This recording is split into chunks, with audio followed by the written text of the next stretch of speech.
History often dresses itself in banners and trumpets, in proclamations nailed to city gates. But sometimes history arrives on quieter feet, a hush, a curtsy, a silk train trailing across polished stone. It arrives as intention, alliances forged, bloodlines secured, fortunes measured in the number of swords pledged and the acres promised.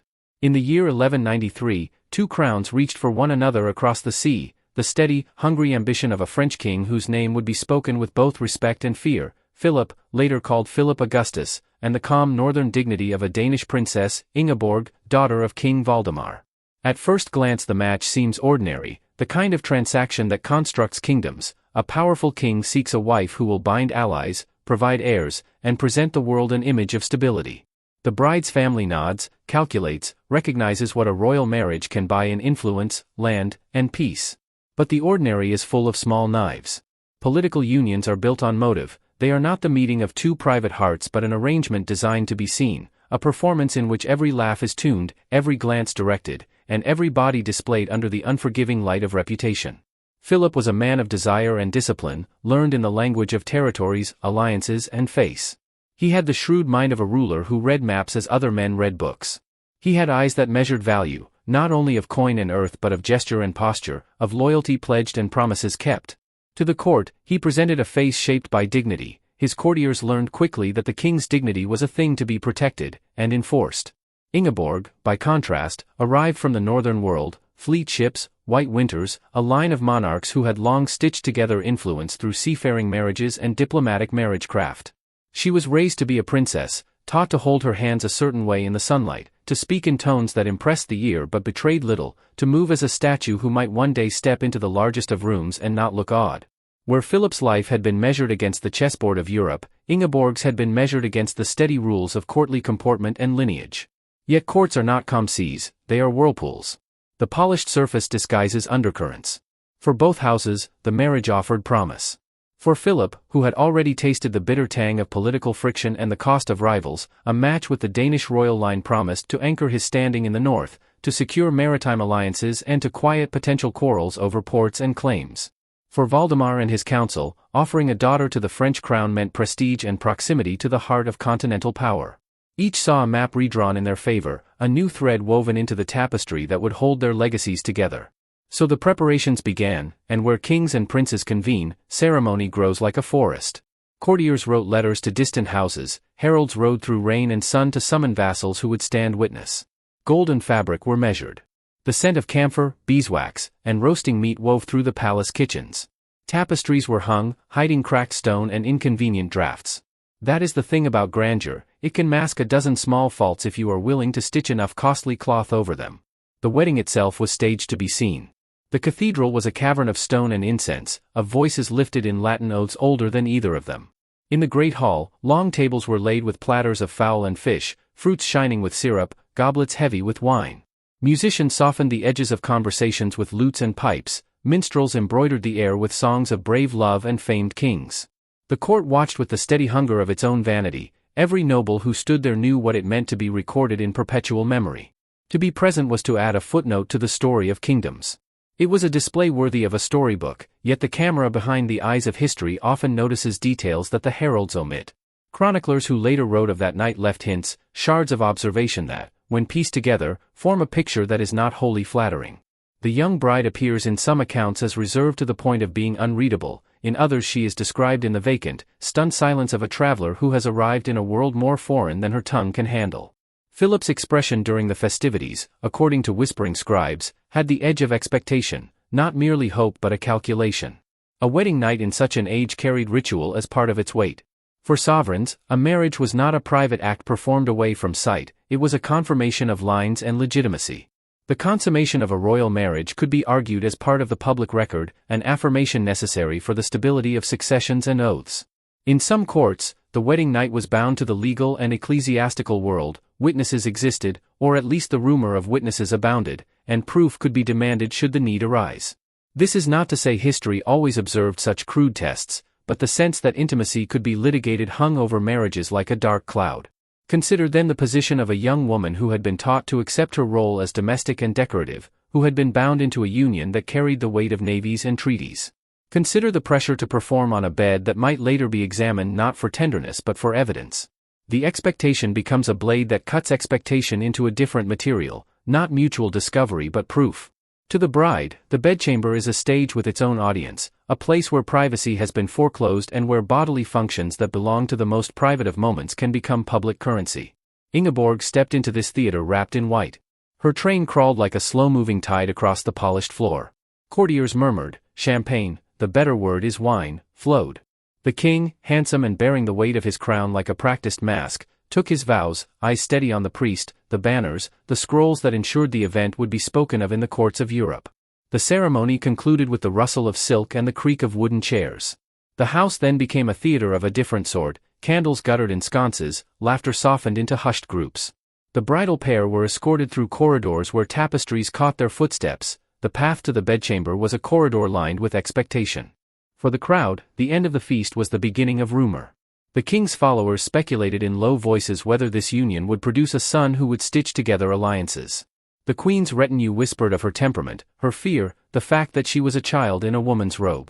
Outside the halls, the city would later witness the aftermath of this joining in the form of pamphlets and scurrilous remarks. A world that feeds on human humiliation is always hungry for scandal. Even as the wedding gave way to domestic transition, the political machinery kept turning. Ambassadors recorded the event in dispatches, envoys were already thinking of subsequent meetings and the new balance of power.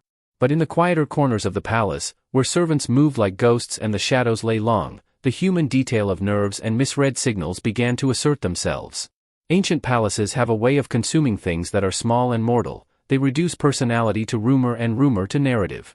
There is something almost theatrical in imagining the final moments before the sovereigns were left alone. Imagine the chamber, a vast room walled with brocaded fabric, bedstead rising like a platform, pillows fluffed in a display almost obscene in their purity. The servants withdraw, lingering as servants do, because in great houses silence is a managed commodity. The less one speaks, the less one risks. Yet no silence is absolute. A floorboard may creak, a whisper might be carried through a door. Even privacy is porous. Philip, for all his courtesy, was not a man prone to tenderness. He had the appetite of a ruler who sees the world in terms of conquests and returns. Having secured his prize, he expected, like a suitor entitled by rank, to possess what he had won. There is a coldness in expectation that can be disguised as passion for the purposes of authority.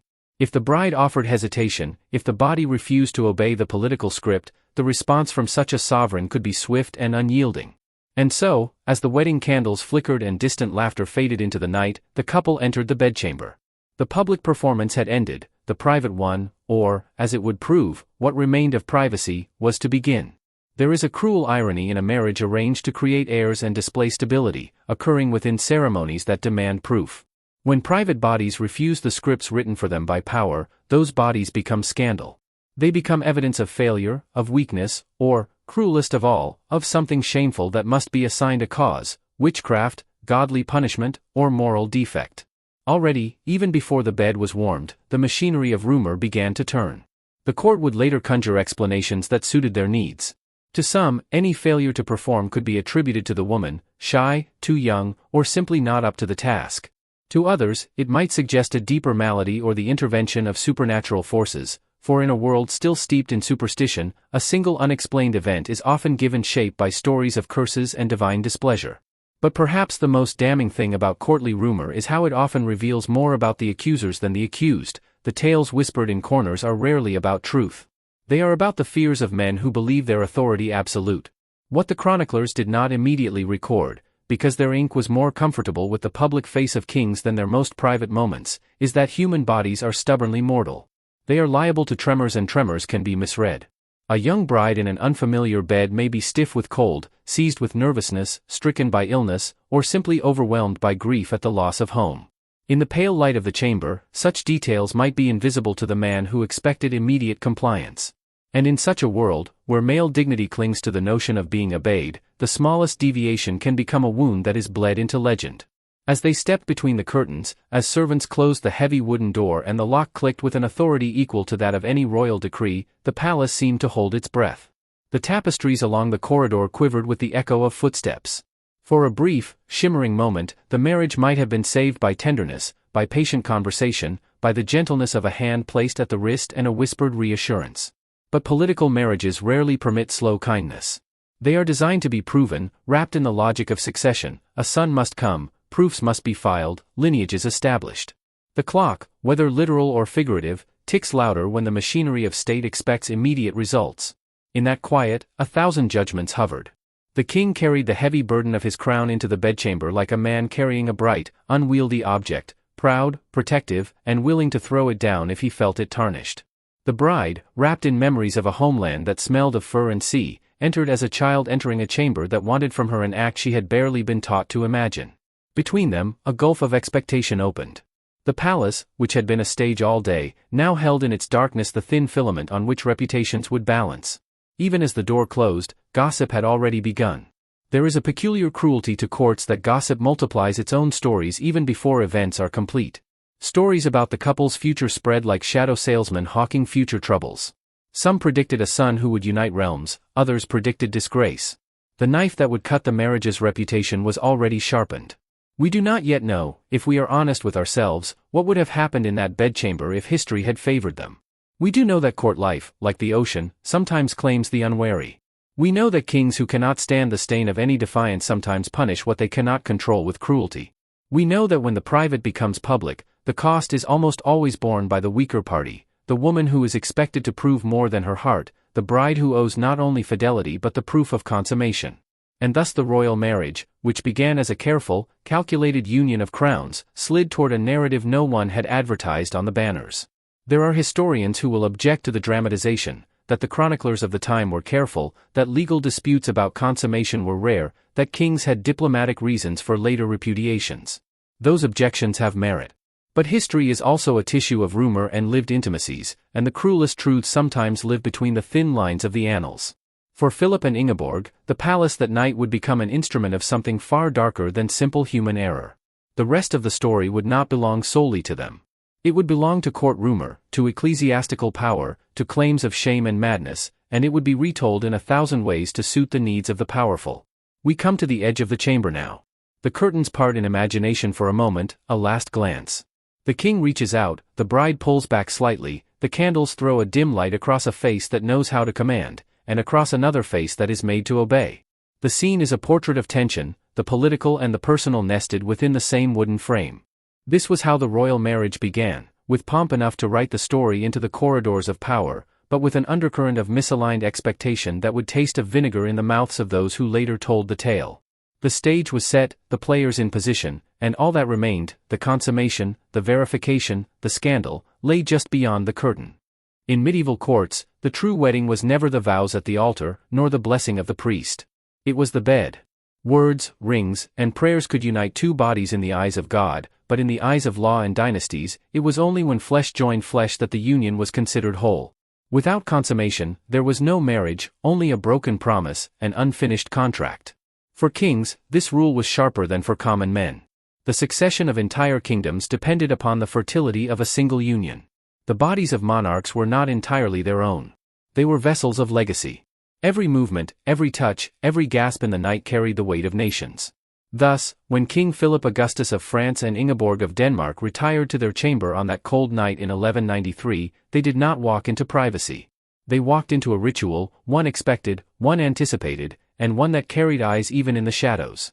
To modern ears, it may sound grotesque, but in many royal courts, witnesses were sometimes required to ensure the marriage was true. Priests, physicians, ladies-in-waiting, and even members of the court might wait just beyond the chamber doors. In some cases, they stood inside, pretending not to look, pretending not to hear, but listening nonetheless. In France, the ritual was more subtle, but the pressure was the same. The chamber was inspected beforehand. The sheets laid out fresh, white and spotless, were not chosen for comfort, but for proof. By morning, they must bear the red stain of virginity, or the union would be questioned. A bloodied sheet could mean the difference between legitimacy and annulment. A spotless one could destroy an alliance, ruin reputations, and unravel the delicate weave of politics. Imagine, then, the dread that must have seized Ingeborg as she was led to that bed. Every tremor of her body, every twitch of her hand, every breath she took would be measured not by her husband, but by history. The bedchamber was not a place of love. It was a stage. The room itself told the story, heavy drapes to block the winter chill, golden candlesticks with flames that trembled against the walls, a canopy carved with symbols of France's fleur-de-lis. The bed loomed like an altar.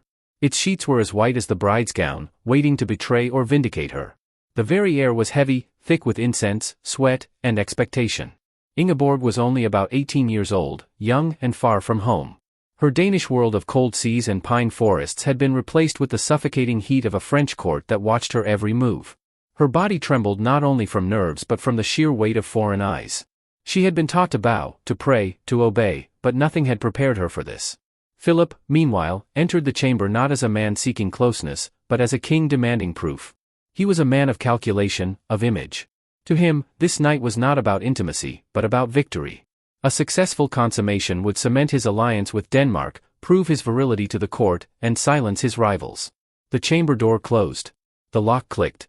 For a moment, there was silence. Only the crackling of the candles, only the sound of distant laughter fading through the palace halls. Philip moved toward the bed with a predator's certainty. Ingeborg stood by the post, her white hands clasped tightly, her lips trembling with prayers unspoken. She tried to smile, but the mask cracked.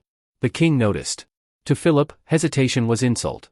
A king was not to be denied. And in that moment, the ritual became more brutal than tender. The chroniclers do not tell us exactly what happened in that chamber. They could not, for such details were taboo even for the most scandalous of records. But the aftermath left traces, fragments of whispers, and these fragments suggest that something went horribly, irreversibly wrong. Some said the king recoiled, struck by an inexplicable disgust. Others claimed Ingeborg resisted, trembling so violently that Philip could not continue. Still others whispered of curses, that she was bewitched, that dark forces had sealed her womb, making her repulsive to him. But one rumor was darker still. One that courtiers whispered only in shadows, and scribes dared not ink except in the vaguest of terms. That in her terror, in her panic, the young queen lost control of her body. That on the very bed meant to sanctify her marriage, she soiled herself, a humiliation so profound that the king recoiled in rage and shame. Whether the tale is true or born from cruel rumor, what followed is certain. Philip rejected Ingeborg almost immediately. By dawn, he was seeking annulment. He declared that he could not bear her presence, that the marriage had been a mistake. He accused her of sorcery, of wickedness, of being cursed by God. In the cold logic of the medieval world, bodily failure was not seen as human weakness. It was seen as divine judgment. A bride who faltered on her wedding night could not merely be pitied. She had to be explained, punished, excused, or cast aside. And so the story of Ingeborg's humiliation became more than gossip. It became a weapon. Here lies the cruelty of medieval ritual. Ingeborg was never allowed to be human. She was not a young woman trembling on the edge of fear and shame. She was a vessel, a contract, a symbol. When she faltered, whether through nerves, illness, or accident, she did not merely disappoint a man. She disappointed a kingdom. And kingdoms do not forgive. The court awoke the next day to whispers that spread faster than fire in dry grass. Something had gone wrong in the king's chamber. The proof was absent. The king was displeased. The queen was shamed. And though no one spoke the full truth, everyone thought they knew. The sheets told no story, but the silence told everything. And so, the wedding night ritual ended not with triumph, not with celebration, but with disgust and disgrace. The bride's body, meant to seal a political bond, instead unraveled it. Whether through accident, weakness, or cruel rumor, Ingeborg's fate was sealed. What should have been a night of union became a night of division. What should have been the beginning of a dynasty became the beginning of a scandal. And from that moment on, her name would forever be tied not to queenship, not to glory, but to shame. Every marriage bed is meant to carry two bodies, but that night, Philip and Ingeborg shared it with a third presence, fear. Fear swelled in the chamber like smoke, invisible but suffocating. The young queen's hands shook, her lips whispering prayers in a language the king barely understood. Her body was stiff, her breath shallow. Philip's face, hard and unyielding, darkened with every moment. For him, hesitation was insult, trembling was betrayal. And then, the accident.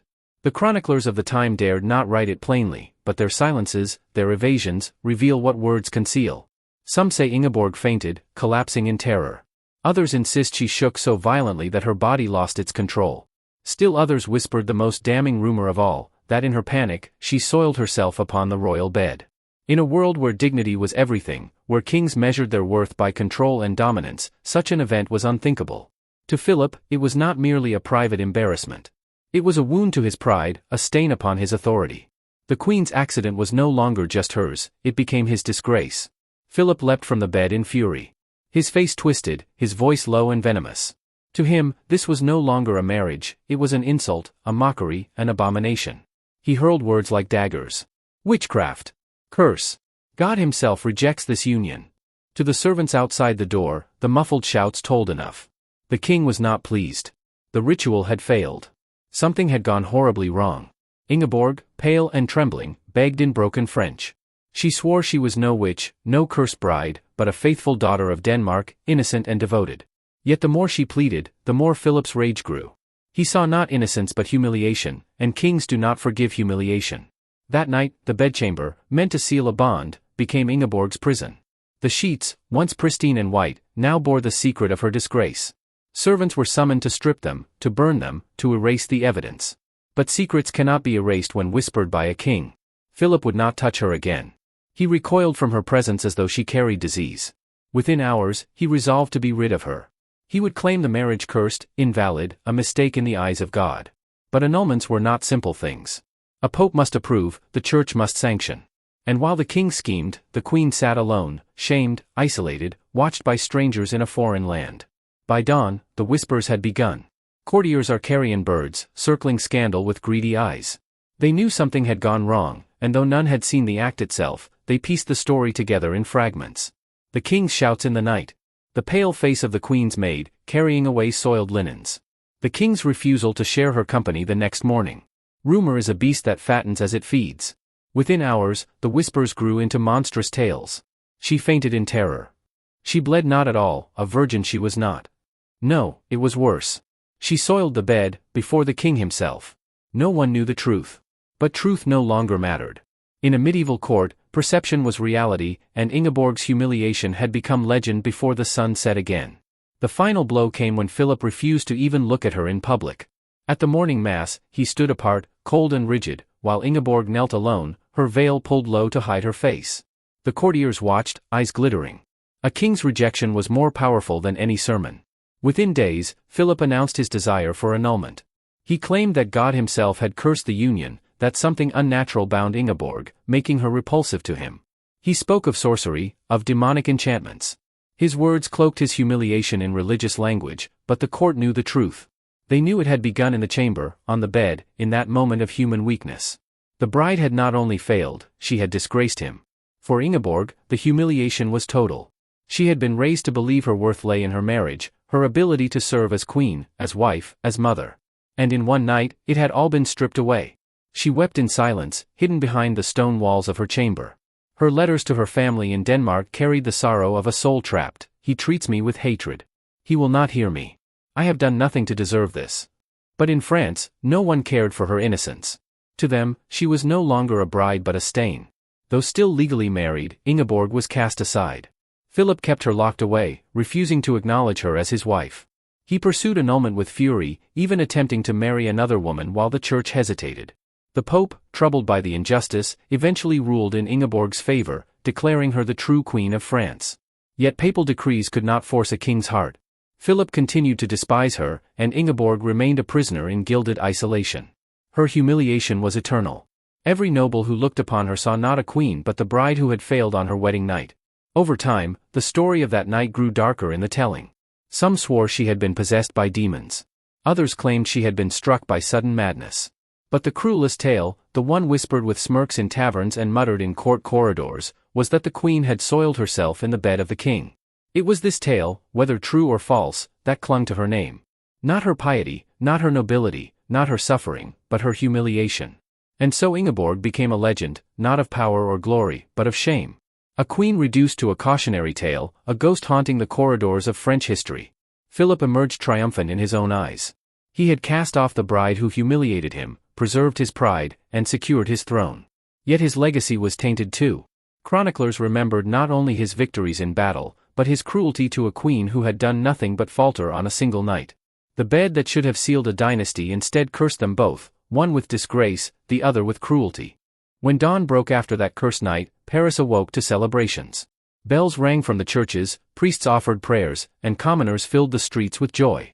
To them, it was the dawn of a new reign, the union of Denmark and France. But inside the palace walls, silence ruled. Philip refused to see his bride. He did not send gifts or greetings. He did not smile or even acknowledge her presence. Instead, he summoned clerics, advisors, and lawyers, men who could find a way to tear the marriage apart.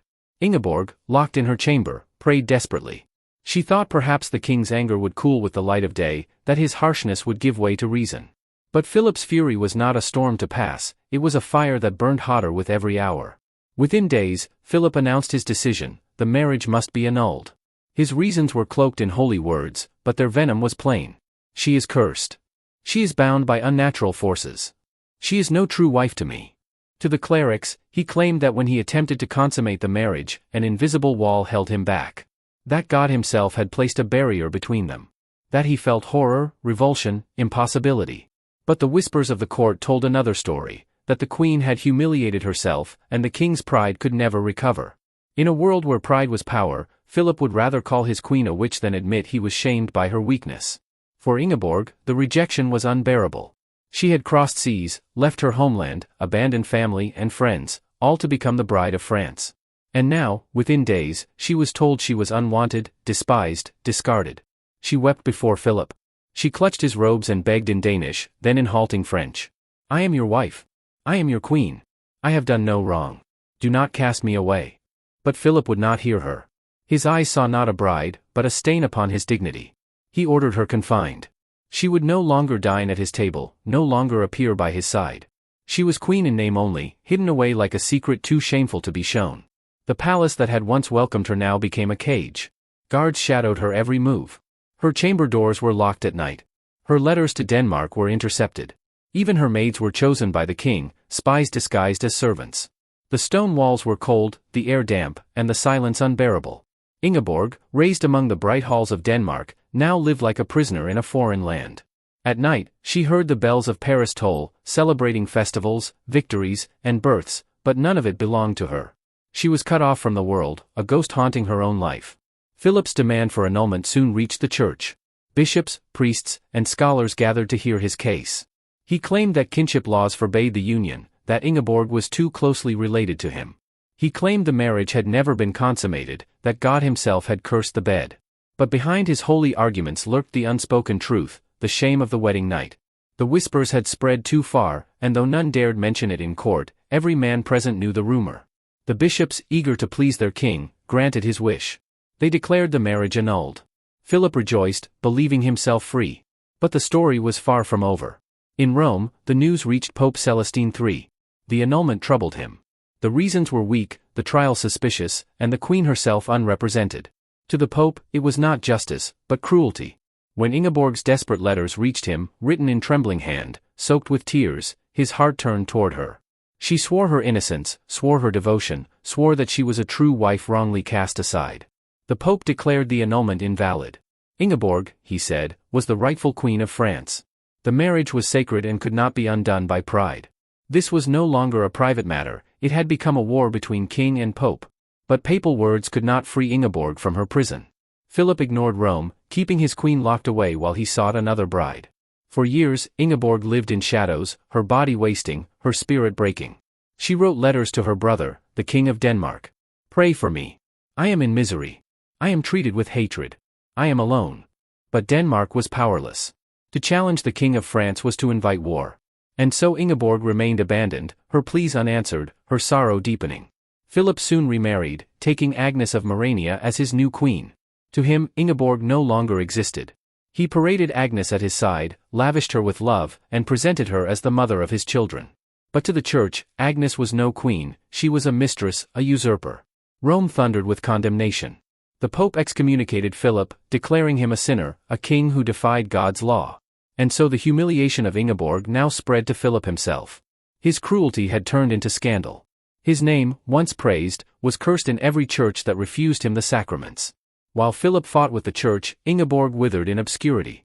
She was rarely seen, and when she was, her appearance shocked all who remembered her beauty.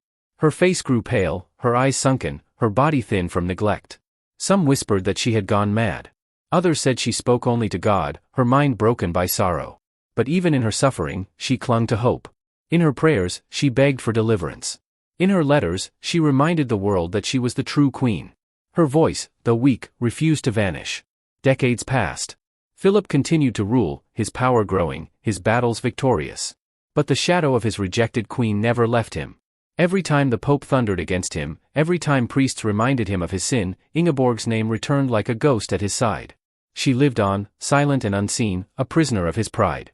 For more than 20 years, she endured isolation, watching the world change from behind stone walls.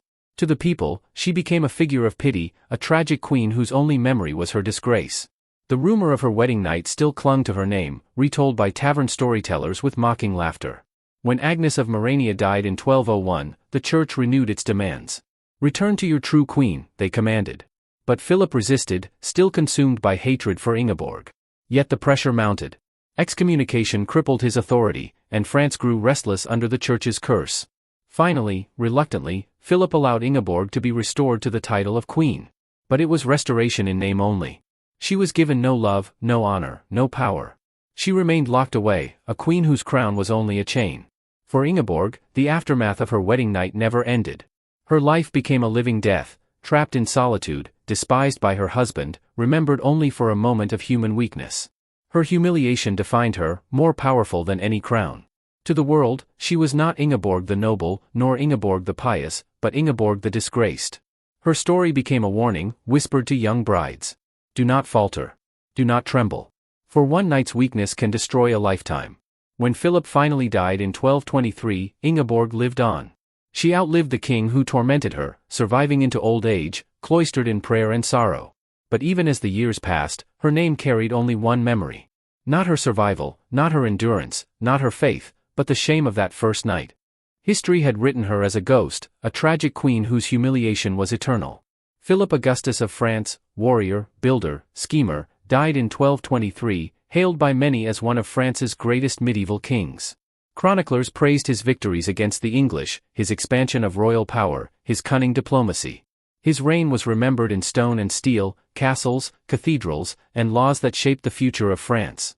But beside his triumphs lay a shadow. His cruelty toward Ingeborg was a stain that no conquest could wash away. Even in his lifetime, poets mocked him for rejecting his queen. Priests scorned him for living in sin. And rumors of that cursed wedding night clung to his name like a specter. Ingeborg survived him by more than a decade. But her survival was not victory, it was exile. She lived her final years in religious seclusion, broken by decades of isolation, yet clinging to the one thing no king could strip from her, her faith. But history, cruel as Philip himself, would not remember her devotion. It remembered only her disgrace. In medieval courts, tales of scandal spread faster than tales of honor. Knights and noblewomen alike repeated the story in secret, of the bride who failed her king, who brought disgust into the royal bed. Some softened the tale, saying she was bewitched, cursed by demons, or struck by sudden illness. But others told it with cruel laughter, that on her wedding night, Ingeborg had soiled the royal sheets.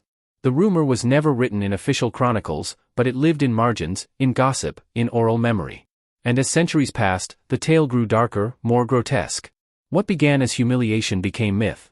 By the late Middle Ages, Ingeborg's name was half forgotten, but her story was not. She was no longer a queen in memory, she was a cautionary ghost. Peasants whispered of the cursed bride of France, a woman who brought shame upon her husband and was locked away until she wasted to bone. Minstrels turned her story into grim songs of betrayal and dishonor. In some versions, she was said to be possessed by the devil himself, her body betraying her on the most sacred night. Her humanity vanished. She became legend, a symbol of failure, of what happens when a woman's body betrays her husband. To understand the legacy of Ingeborg's story, one must understand medieval power. Kings could be cruel, but their cruelty had to be justified. And so Philip's humiliation became Ingeborg's. By branding her cursed, by allowing the rumor of her disgrace to spread, he turned his weakness into her fault.